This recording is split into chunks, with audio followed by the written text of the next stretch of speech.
नमस्कार, स्वागत है आपका अजीत अंजुम जी के प्लेटफॉर्म पर। मैं हूं नीलू व्यास। हरियाणा का चुनाव 1 अक्टूबर को है, यानी कि अब कुछ दिन बचे हैं। लेकिन इस बार हरियाणा में क्या चुनौतियां हैं in terms of narrative, in terms of जिस तरीके का पूरा इस समय माहौल है। भयानक एंटी इनकम्बेंसी है या नहीं है, अभी इसके बारे में भी पता नहीं है। लेकिन जो पूरा माहौल है, चाहे वो किसान हो, चाहे जवान हो, चाहे पहलवान हो, कहीं ना कहीं लोगों के मन में गुस्सा है। लेकिन क्या इस गुस्से को कांग्रेस इस बार कैपिटलाइज कर पाएगी या नहीं कर पाएगी? क्या कांग्रेस इस बार वापस सत्ता में आ रही है हरियाणा में? ये एक बड़ा सवाल है। हमारे साथ हरियाणा के पूर्व मुख्यमंत्री और कांग्रेस के वरिष्ठ नेता भूपेंद्र सिंह हुड्डा जी हैं। हुड्डा जी, आपका बहुत बहुत स्वागत है। Thank you so much for joining. Sir, मेरा पहला सवाल यही है कि कितना चुनौतीपूर्ण है इस बार का चुनाव आपके लिए? देखिए, चुनाव वो तो हर चुनाव चुनौतीपूर्ण होता है, लेकिन इस बार जो चुनाव है और जो लोकसभा के नतीजे आए हैं, उससे साफ संकेत आ रहे हैं लोगों के कि लोगों ने मन बना लिया है कि अब की बार जो चुनाव हो गया हरियाणा में कांग्रेस की सरकार बनाएंगे। आप नतीजे देखो, हमारी एक भी सीट नहीं थी 2019 में, 5 सीट आई हैं। और वोट शेयर जो है हमारा इंडिया अलायंस का हाईएस्ट हरियाणा में आया है, 47.62। हमारा पिछली बार वोट शेयर 28% भी नहीं था। हमारा तो 20% के करीब वोट बढ़ा है। और बीजेपी का जो 58% था वो घटा है, 12% कम हुआ है। तो आप इस बात से देख सकते हैं बीजेपी का ग्राफ गिर रहा है। 10 हमारे पार्लियामेंट के क्षेत्र हैं, हर क्षेत्र में बीजेपी का वोट बैंक गिरा है, वोट शेयर गिरा है, कांग्रेस का वोट शेयर बढ़ा है। लेकिन 90 असेंबली कॉन्स्टिट्यूएंसी, 90 की 90 में कांग्रेस का वोट शेयर बढ़ा है, बीजेपी का घटा है। लेकिन जो 5 लोकसभा सीट्स थी जहां पर बीजेपी जीती है, out of 10 seats 5 seats BJP को मिली, 5 सीट कांग्रेस को मिली है। लेकिन आपको क्या उम्मीद लग रही है कि जो 5 लोकसभा सीटें जो बीजेपी की थी, क्या उनमें भी उन जगहों पर भी आपको लग रहा है कि कांग्रेस का वोट शेयर बढ़ा होगा? लेकिन क्या कांग्रेस उन सीटों पे जो असेंबली कंस्टिट्यूएंसीज है वहां पर क्या जीत दर्ज कर पाएगी? नहीं, क्यों नहीं है। देखिए, हम गुड़गांव लो, गुड़गांव में 9 सीट हैं। 9 सीट में से 4 तो ऑलरेडी कांग्रेस के पास हैं, सिटिंग है। तो ऐसी बात नहीं, जब वोट शेयर बढ़ा है तो वोट बढ़ेंगे। असेंबली में और इसमें बहुत अंतर होता है। पिछली बार 2019 के जब चुनाव हुए तो 79 असेंबली सेगमेंट्स में बीजेपी में लीड किया था, कांग्रेस ने 10 में किया था और 1 में जेजेपी ने किया था। जब उसके कुछ ही बाद असेंबली के इलेक्शन हुए, हमारे तो 10 में किए थे, 31 सीट आई। बीजेपी जो 79 में लीड कर रही थी घट के 40 आ गई। तो आप ये उस बात से अंदाज़ा लगा सकते हैं, वो अलग है हिसाब है। और अब के बिल्कुल मामला ठीक है। जैसे आप मैं बताया, लोकसभा में तो बीजेपी हो गई हाफ, विधानसभा में हो जाएगी साफ। लेकिन हुड्डा साहब, कहना तो बहुत अच्छा लगता है, लेकिन यह है कि जो नैरेटिव जो अभी बन रहा है, कई लोग अभी, जैसे मैट्रिस का एक सर्वे आया है अभी 2 दिन पहले, मैट्रिस का एक सर्वे आया है, मैट्रिस सर्वे जो अभी 2 दिन पहले टाइम्स नाउ ने भी उसको दिखाया। उसमें उन्होंने कहा कि किसी भी पार्टी की सरकार नहीं बन रही है, यानी कि किसी भी पार्टी को मेजॉरिटी नहीं मिल रही है। और उनका ये कहना है कि कांग्रेस के लिए भी मुश्किल है और बीजेपी के लिए भी मुश्किल है। उनका 2019 का सर्वे निकाल के देख लो। कांग्रेस को मुश्किल से 4-5 सीट दिखा रहे थे, हमारे 31 आई। सर्वे का क्या, सर्वे अपने हिसाब से होते हैं, कोई सर्वे कोई परफेक्ट सर्वे नहीं होते हैं। लेकिन बार बार पार्टी पर ये आरोप लगता है कि जो पार्टी में अलग अलग खेमे हैं, मैं नाम नहीं लूँगी, आप खुद जानते हैं कि किस किस खेमे की बात होती है, कि अलग अलग लीडर्स हैं कांग्रेस के ही जो अपनी अलग अलग रैलीज कर रहे हैं। तो बार बार ये लगता है आरोप कि खेमेबाजी कांग्रेस में बहुत ज़्यादा। नहीं, ये आप लोगों का वो है, बाकी कोई वो नहीं है। कांग्रेस में कोई खेमा नहीं है। जो भी कर रहा है, जो भी पद यात्रा कर रहा है, कोई अपनी यात्रा कर रहा है, तो कांग्रेस के हित में ही कर रहे हैं ना। कोई कांग्रेस के खिलाफ तो नहीं कर रहे हैं। कांग्रेस को मजबूत करने की बात करें हर व्यक्ति, बाकी सब है लीडर, सबका अपना। आप ये कह रहे हैं कि मतभेद है लेकिन कोई कॉन्फ्लिक्ट नहीं है जिससे कि पार्टी को नुकसान होगा? मतभेद तो स्वाभाविक है, हो सकता है, तो ये यात्राओं से नहीं होता। लेकिन मनभेद नहीं है कांग्रेस पार्टी का। जो भी कोई संस्था हो, अगर मतलब डिफरेंस ऑफ ओपिनियन ही नहीं होगा तो आगे प्रगति नहीं कर सकता है। डिफरेंस ऑफ ओपिनियन होता है, फिर रिजॉल्व किए जाते हैं, फिर एक निष्कर्ष पे पहुंचा जाता है। इसी प्रकार से टिकटों का फैसला होता है। सब अपने अपने व्यू रखते हैं, टिकट का फैसला होने के बाद पार्टी एक मत होती है। लेकिन लोग टिकट के ही फैसले को ले लीजिए, जैसे लोकसभा के चुनाव में भी था, टिकट डिस्ट्रीब्यूशन को लेकर बड़ी प्रॉब्लम्स नजर आई थी, बहुत सारी मीडिया रिपोर्ट्स इस पर हुई। तो जो टिकट डिस्ट्रीब्यूशन को लेकर अगर अंदरूनी तौर पर कुछ एक कला या जो भी आप उसको कहिए कि अगर ऐसी दिखती है तो वाकई में राह तो चुनौतीपूर्ण है, ये कैसे करेंगे? आप भले ही कहें कि खेमेबाजी नहीं है। नहीं, खेमेबाजी है नहीं, ये आप लोगों की मनगढ़ंत कहानियाँ हैं। बाकी कोई भी फैसला होता है, आपने फैसला करना है, आज मेरे पास आना है या उनके पास आना है, उनके पास आना है, हर चीज़ का फैसला ही करना पड़ता है ना, डिसाइड तो करना पड़ेगा।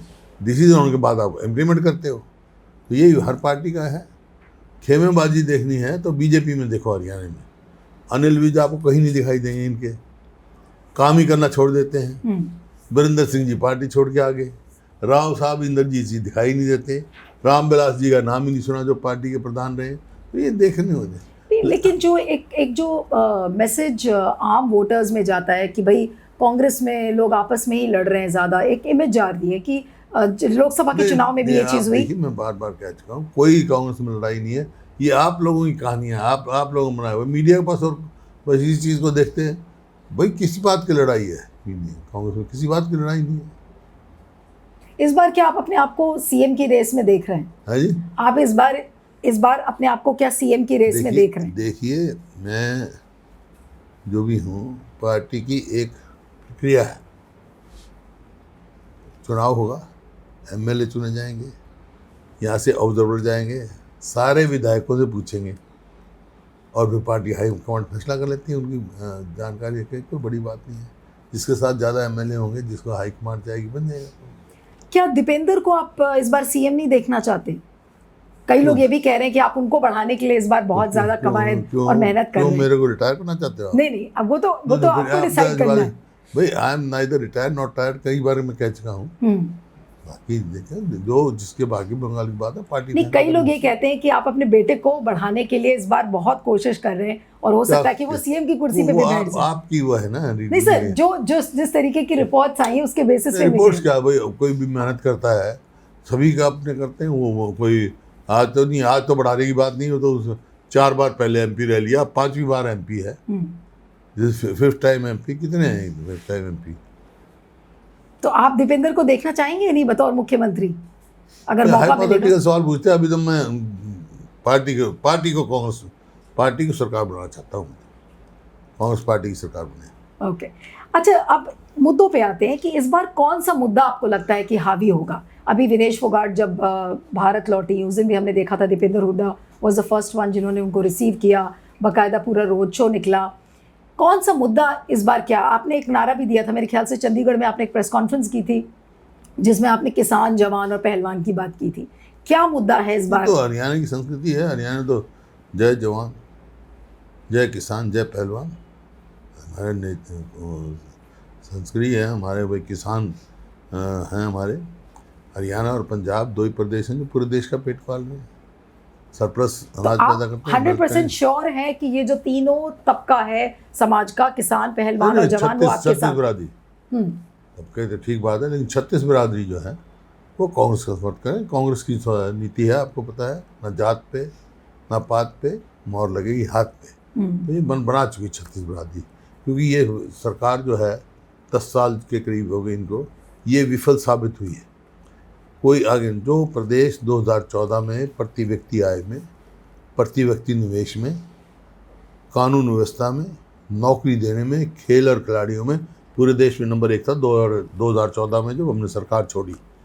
और आज 10 साल के बाद किस चीज़ में नंबर 1 है? मेरे आंकड़े थोड़े हैं, ये तो आप चाहे प्लानिंग कमीशन के आंकड़े ले लो, चाहे CMI की रिपोर्ट ले लो। आज हरियाणा है बेरोजगारी में नंबर 1, महंगाई में, कानून व्यवस्था तो आप पूछो ही मत, अपराध इतनी तेज़ी से बढ़ रहा है, मतलब रोज़ फिरौती मांगी जा रही है।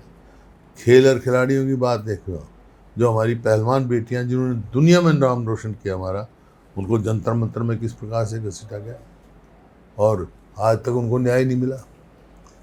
नौकरी देख लो, नौकरी में हमारी सबसे ज़्यादा थी। इस सरकार ने आज ये स्थिति है, पक्की नौकरी 2 लाख सरकारी नौकरियां खाली है, इन्वेस्टमेंट आई कोई नहीं, बहुत सारे उद्योग बंद हो गए, इसी वास्ते बेरोजगारी भी नहीं। लेकिन जिस हिसाब कोई से भी एक भी काम कहीं भी जाता हूँ एक भी काम नहीं गिना सकते। जैसे हमने तो पूरे प्रदेश में जाल बिछाया, शिक्षा का हब बनाया। 2005 से पहले जब मेरे को मौका मिला, कांग्रेस पार्टी की सरकार बनी, उससे पहले हमारे बच्चों को मेडिकल करना होता तो कर्नाटक जाना पड़ता है या महाराष्ट्र जाना, इंजीनियरिंग के लिए वहाँ जाना पड़ता। आज हमारे सब सक्षम हैं, हमारे खूब मेडिकल कॉलेज 6 तो हमने सरकारी क्षेत्र में बना दी, मेडिकल कॉलेज, इंजीनियरिंग कॉलेज बनाए, लॉ यूनिवर्सिटी बनाई, मतलब हब बनाया। नहीं, लेकिन बीजेपी जिस तरह से अब डैमेज कंट्रोल करने की कोशिश कर रही है, जैसे उन्होंने हॉरिजॉन्टल 10% रिजर्वेशन अग्निवीर के लिए ला रहे हैं, लाडली बहना की स्कीम वो ला रहे हैं, तो वो फिर किस हद तक कांग्रेस उसको ऑफसेट कर पाएगी? रिजर्वेशन आप एक्स सर्विस में तो पहले ही है, पहले ही है, कोई नई बात नहीं है। एक्स सर्विस मैन की रिजर्वेशन ऑलरेडी है भाई, जो भी चाहे अग्निवीर है वो जाएगा, तो एक्स सर्विस मैन तो हो ही गया। हालांकि ये तो भविष्य के साथ खिलवाड़ है, हम तो इस बात के बिल्कुल खिलाफ हैं। अग्निवीर का कोई मायने नहीं है, जैसे यहाँ हरियाणा में भी कर रखा है इन्होंने। हमने तो ठेका सिस्टम बंद किया था। अब 1,22,000 जो है इन्होंने कह रहे हैं वो ठेके पे लगा रखे हैं, ना उनकी पेंशन है, ना और कोई नौकरी पक्की है, वो असुरक्षित, सदैव असुरक्षित रहेंगे। अब 18 साल का बच्चा फौज में चला जाएगा, 22 साल का वापस आ जाएगा, तो आगे क्या करेगा भाई? तो ये बात है। लोग हुड्डा जी के जादू की बात करते थे, एक समय था, तो क्या इस बार हुड्डा जी का जादू इस बार कितना चल पाएगा हरियाणा के चुनाव में? कांग्रेस का जादू चलेगा, हुड्डा जी का जादू नहीं चलेगा? कांग्रेस का जादू चलेगा। मैं तो कांग्रेस में ही हूँ, कांग्रेस का जादू चलेगा। लोग मोदी मैजिक की बात करते हैं ना, इसलिए मैंने हुड्डा जी के मैजिक की बात की। मैं कह रहा हूँ मैं तो कांग्रेस में हूँ, कांग्रेस का जादू चलेगा। लेकिन सर मुझे ये बताइए कि अब जो एक रिजेंटमेंट लोगों के मन में दिख रहा है, जो लोकसभा के चुनाव में भी दिखा और जिस तरीके का मैंडेट बीजेपी को मिला है, आपको लग रहा है कि 90 में से कितनी सीटें आपको उम्मीद है कि कांग्रेस जीत पाएगी? भारी बहुमत से कांग्रेस की सरकार बनेगी। लेकिन जेजेपी, बीएसपी या एनएलडी, इनका भी अलायंस है, ये सब पार्टीज कितना नुकसान पहुंचाएंगी? क्या नुकसान? आम आदमी पार्टी भी है। देखिए हरियाणा का लोकसभा का आप देखो, साफ संकेत आया है, 5 सीट कांग्रेस को आई, 5 सीट बीजेपी को आई। वोट शेयर मैंने आपको बता दिया हमारा हाईएस्ट है। तो यहाँ तो मुकाबला कांग्रेस और बीजेपी में है, वोट काटुओं को कोई वोट देने वाले नहीं है। लोकसभा का देख लो, ये जिनकी बात कर रहे हो आप, 1% वोट आई है, 1% से भी कम, तो कहाँ विधानसभा में एक भी सीट नहीं आने वाली। लेकिन अगर लोकसभा के चुनाव की बात करें तो 5-5 दोनों को सीट्स मिली हैं। कहीं ऐसा अगर हो गया कि कोई त्रिशंकु सरकार, ऐसी कोई स्थिति बनती है अगर मान लीजिए, तो आप फिर किस तरह से प्रिपेयर? स्पष्ट बहुमत आएगा, भारी बहुमत आएगा। लेकिन अभी चुनौती क्या है आपके सामने सबसे बड़ी चुनाव में? चुनौती होता है ये सरकार की विफलताएं और जो हमारे 10 साल की उपलब्धि है वो बताना हमारे। तो आपको लग रहा है कि जो विफलता है सरकार की, यानी कि एंटी इनकम्बेंसी, उस पर आप काफी आश्वस्त हैं कि उसके हर वर्ग इससे विमुख हो चुका है, नॉन परफॉर्मिंग गवर्नमेंट साबित हुई है। कोई अब देखो ना, इन्होंने एक पोल तो नया मेट्रो का नहीं लगाया। हमने 81 किलोमीटर जो है मेट्रो की लाइन बिछाई थी, 250 किलोमीटर हमने रेलवे लाइन बिछाई या मंजूर कराई, इन्होंने 1 इंच नहीं लगाई। हमने 4 पावर प्लांट लगाए, थर्मल पावर प्लांट लगाए, 1 न्यूक्लियर पावर प्लांट लगाया, इन्होंने 1 यूनिट बिजली नहीं पैदा की। तो किया क्या इन्होंने? कोई बड़ी संस्था लाई, आप किसी भी सेंटर का इंस्टीट्यूट का नाम ले दो, नेशनल इंस्टीट्यूट ऑफ डिज़ाइन हो, निफ्टम हो फूड टेक्नोलॉजी का हो, या निफ्ट हो national institute of fashion technology हो, या सेंट्रल यूनिवर्सिटी हो, या आपका कोई भी इंस्टीट्यूट का नाम लो आप, चाहे होटल मैनेजमेंट का हो, चाहे फुटवियर का हो, कोई भी इंस्टीट्यूट का आपने ले दो, एम्स लगा लो, IIM लगा लो, किसी का IIIT लगा लो, आप चाहे IIT लगा लो, ये सब जो है हमारे समय में आए, इनने एक नहीं लेके आए। एक भी दाम बता दें मैं इनको कहूँ भाई एक हम ही लेके आए, तो लोग देखते हैं इस बात। आपने जो विनेश फोगाट के लिए कहा था कि आप उनको राज्यसभा सीट देते अगर आपके पास असेंबली में उतनी सीट्स होती, विनेश फोगाट को आप विधानसभा चुनाव लड़ाएंगे? देखिए, क्या उनको टिकट दे रही है कांग्रेस? खिलाड़ी जो होता है वो देश का होता है, किसी पार्टी का नहीं होता। विनेश के साथ जाती हुई, उसकी फीलिंग हर्ट हुई, उसको क्यों मैंने उसी के लिए कहा था हरियाणा सरकार को उनको उतना ही मान सम्मान इनाम देना चाहिए जो गोल्ड मेडल का, और उसी उस पर कहा था कि इनको राज्यसभा में इनको चयन करना चाहिए, नॉमिनेट करना चाहिए। राष्ट्रपति भी कर सकते हैं, बीजेपी की सरकार है, या करे या खुद ये दे कि हमारा तो बहुमत नहीं है। हाँ, अगर ये नहीं करते, बहुमत हमारा होता तो हम जरूर उनको लाते, उनके जो फीलिंग हर्ट हुई है उनको हीलिंग करते हैं, और ताकि दूसरे खिलाड़ियों के लिए भी एक प्रेरणा हो। नहीं, आपकी विनेश से बात हुई, वो कैंपेन में कहाँ रहेंगी? क्या कांग्रेस के साथ वो कैंपेन करेंगी या आप उनको टिकट देंगे? खिलाड़ी से राजनीति की बात नहीं करता हूँ, मैं तो उसके मान सम्मान की बात करता हूँ। मैंने कहा खिलाड़ी किसी पार्टी की नहीं। नहीं, लेकिन जिस समय आपने राज्यसभा सीट की बात की थी तो उसी समय ये बात हुई थी कि शायद कांग्रेस उनको टिकट देगी। भाई तेंदुलकर को अपना सचिन तेंदुलकर को भी तो किया था, इनको करने में क्या है? ये राज्यसभा का है, ये कुछ सीटें होती हैं तो इस किस्म की जो उपलब्धियां जिनको मिलती हैं उन्होंने नॉमिनेट किया जाता है। लेकिन विनेश के अलावा जैसे बजरंग पुनिया भी हैं, साक्षी मलिक भी हैं, क्या उनको भी टिकट देने की कोई बात है या बिल्कुल कोई टिकट देने की नहीं, बात कोई नहीं? देने ना देने का तो सवाल बाद में होगा, जब कोई आएगा भी, कोई बात नहीं। तो आपका फाइनल फिगर सर क्या है हरियाणा असेंबली के लिए? आपका फाइनल फिगर क्या है? आउट ऑफ 90 सीट्स आप कितनी सीट्स देख रहे हैं? भारी बहुमत से कांग्रेस की सरकार बनेगी। और हुड्डा साहब मुख्यमंत्री बनेंगे? पार्टी फैसला करेगी, विधायक और पार्टी फैसला करेगी। लेकिन मान लीजिए हरियाणा की जनता फैसला करेगी, ये विधायक जिताएंगे हमारी पार्टी के, वो विधायक पर फैसला करेंगे। क्योंकि इसमें और भी नाम है, इसलिए मैं आपका बार बार नाम पूछ रही हूँ। अच्छी बात है, रणदीप सुरजेवाला, कुमारी शैलजा, इन लोगों का भी नाम आ जाता है जब हरियाणा की पॉलिटिक्स की बात होती है। राजनीति में है, वो सबका जो है अधिकार है, सब बन सकते हैं, कोई भी बन सकता है। पार्टी फैसला विधायक करेंगे और हाईकमांड करेगी, जिसका भी फैसला कर देंगे। Thank you Hooda ji, thank you so much.